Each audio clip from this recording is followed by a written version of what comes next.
छोटी मगर काम की बातें। 1.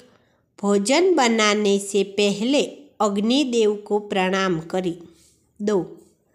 पीपल के पेड़ के नीचे कभी भी रात में न सोए। 3. घर में मकड़ी के झाले न लगने दे।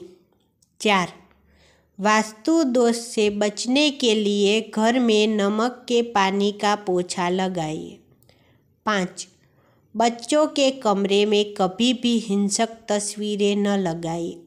6. घर में गंगा जल छिड़के, यह नकारात्मक ऊर्जा दूर करता है। 7. सुबह उठकर बिना स्नान किए रसोई में न जाए। 8. घर में फालतू सामान इकट्ठा न करें, कबाड़ हटाइए। 9. उत्तर दिशा को हमेशा स्वच्छ रखें, ये कुबेर की दिशा है। जय श्री कृष्ण।